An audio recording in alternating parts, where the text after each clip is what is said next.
જય શીતળા માતાજી. શ્રાવણ મહિનામાં આવતો રાંધણ છઠનો દિવસ ખૂબ જ પવિત્ર માનવામાં આવે છે. આ દિવસે ઘરમાં રસોઈ બનાવીને ચૂલો ઠારવામાં આવે છે અને શીતળા માતાજીની ભક્તિપૂર્વક પૂજા કરવામાં આવે છે. માન્યતા છે કે શ્રદ્ધા અને સાચી ભાવનાથી કરેલી શીતળા માતાની પૂજાથી પરિવારને આરોગ્ય, સુખ, શાંતિ અને માતાજીના આશીર્વાદ પ્રાપ્ત થાય છે.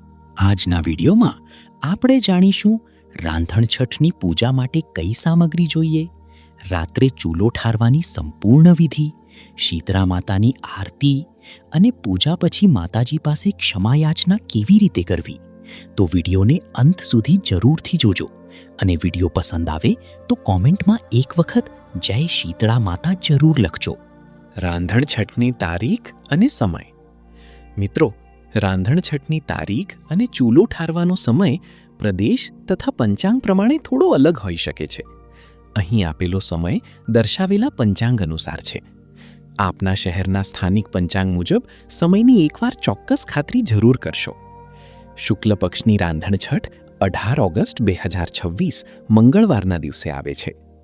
આ દિવસે રાત્રે ચૂલો ઠારવાનો સમય રાત્રે 11 વાગ્યાથી મોડી રાત્રે 2 વાગ્યા સુધીનો રહેશે. અને જે ભક્તો વદ પક્ષની રાંધણ છઠ પ્રમાણે પૂજા કરતા હોય તેમના માટે તારીખ 2 સપ્ટેમ્બર 2026 બુધવાર છે. આ દિવસે ચૂલો ઠારવાનો સમય રાત્રે 8 વાગ્યાથી મોડી રાત્રે 12 વાગ્યા સુધીનો રહેશે. આ સમય દરમિયાન તમારી અનુકૂળતા અને સ્થાનિક પરંપરા પ્રમાણે પૂજા કરી શકો છો. પૂજા માટે જરૂરી સામગ્રી. હવે જાણી લઈએ કે આ પૂજા માટે કઈ કઈ સામગ્રીની જરૂર પડશે.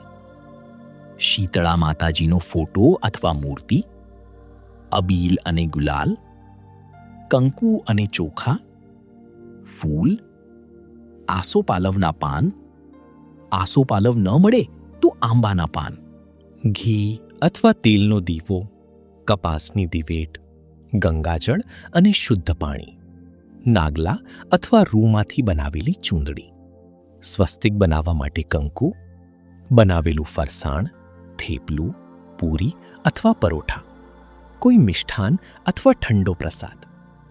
પૂજા માટેની સામગ્રીમાં પ્રદેશ અને કુટુંબની પરંપરા પ્રમાણે થોડો ફેરફાર થઈ શકે છે. સૌથી મહત્વની વસ્તુ છે શ્રદ્ધા અને સ્વચ્છતા. પૂજાની શરૂઆત.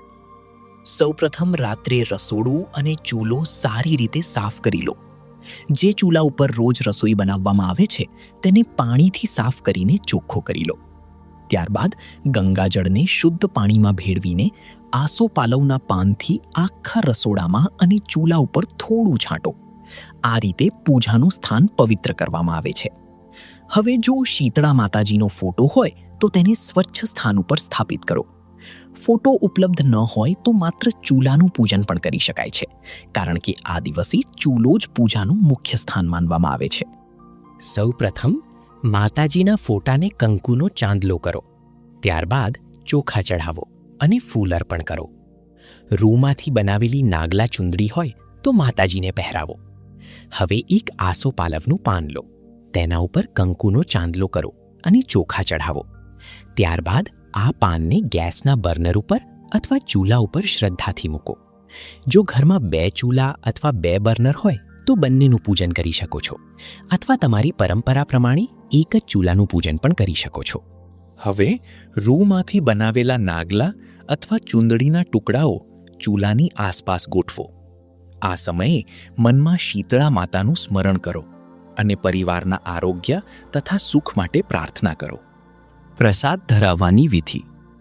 રાંધણ છઠના દિવસે બનાવેલા ફરસાણ, થેપલા, પૂરી, પરોઠા અથવા અન્ય કોઈ વાનગીમાંથી થોડો પ્રસાદ માતાજીને ધરાવો. પરંપરા પ્રમાણે બીજા દિવસે શીતળા સાતમના દિવસે આ જ ઠંડો પ્રસાદ લેવામાં આવે છે. તેથી માતાજીને ધરાવતી વખતે ભાવપૂર્વક પ્રાર્થના કરો, હે શીતળા માતા, આ પ્રસાદ સ્વીકારજો અને અમારા પરિવાર ઉપર હંમેશા કૃપા રાખજો. હવે ચૂલા પાસે કંકુથી સ્વસ્તિકનું શુભ ચિહ્ન બનાવો. સાથી માતાજીનું ત્રિશૂલ પણ બનાવી શકો છો. ત્યારબાદ ચૂલા ઉપર અને માતાજીના ફોટા પાસે કંકુના ચાંદલા કરો. અબીલ, ગુલાલ, ફૂલ અને ચોખા અર્પણ કરો. દીવો પ્રગટાવો અને થોડો સમય શાંતિથી માતાજીનું ધ્યાન ધરો. શીતળા માતાની આરતી. હવે 1 અથવા 2 દિવેટનો દીવો પ્રગટાવીને શીતળા માતાજીની આરતી કરો. આરતી કરતી વખતે દીવો ઘડિયાળની દિશામાં ધીમે ધીમે ફેરવો. આરતી પૂર્ણ થયા પછી સૌ પરિવારજનો હાથ જોડીને માતાજીના આશીર્વાદ લો. શીતળા માતા પાસે ક્ષમાયાચના પ્રાર્થના. હવે માતાજીની સામે 2 હાથ જોડીને આ પ્રાર્થના કરો.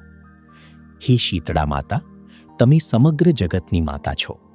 તમારા શીતળ અને કરુણામય સ્વરૂપથી ભક્તોના દુઃખ, રોગ અને કષ્ટ દૂર કરો છો.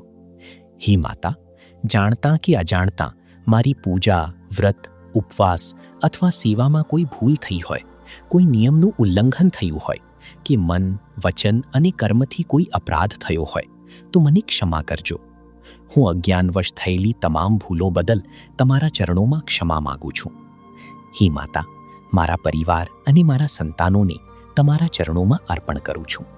મારા બાળકોને દીર્ઘાયુષ્ય, સારું સ્વાસ્થ્ય, નિરોગી શરીર અને સુખી જીવન આપજો. તેમને રોગ, દુઃખ, ભય, અકસ્માત અને દરેક સંકટથી બચાવજો. તેમના માથા ઉપર હંમેશા તમારા આશીર્વાદનો હાથ રાખજો. તેમને સારા સંસ્કાર, સદ્બુદ્ધિ અને સારા વિચારો આપજો. તેઓ સત્યના માર્ગે ચાલે, સૌનું માન સન્માન કરે અને જીવનમાં પ્રગતિ કરે તેવી શક્તિ આપજો. હે શીતળા માતા, અમારા ઘરમાં સુખ, શાંતિ, આરોગ્ય અને સમૃદ્ધિ જાળવી રાખજો. જય શીતળા માતા. ઉત્થાપન વિધિ. મિત્રો, પૂજા પૂર્ણ થયા પછી બીજા દિવસે એટલે કે શીતળા સાતમના બીજા દિવસે સવારે શુભ સમયે ઉત્થાપન વિધિ કરી શકાય છે. માતાજીને ધરાવેલો પ્રસાદ સૌપ્રથમ થોડો પ્રસાદ રૂપે સ્વીકારો. ત્યારબાદ પરંપરા પ્રમાણે તેનો એક ભાગ ગાયને ખવડાવી શકો છો. આસોપાલવ અથવા આંબાના પાનને બગીચામાં અથવા છોડ પાસે મૂકી શકો છો. નાગલા અથવા રૂની ચૂંદડી નજીકના મંદિરમાં અર્પણ કરી શકો છો. પૂજામાં ઉપયોગ કરેલું પાણી તુલસીના ક્યારા અથવા કોઈ પવિત્ર છોડમાં રેડી શકો છો. આ રીતે પૂજાની સામગ્રીનો સન્માનપૂર્વક ઉપયોગ કરીને વિધિ પૂર્ણ કરવામાં આવે છે. તો મિત્રો, આ હતી રાંધણ છઠની રાત્રે ચૂલો ઠારવાની સરળ અને શ્રદ્ધાભાવપૂર્ણ પૂજા વિધિ.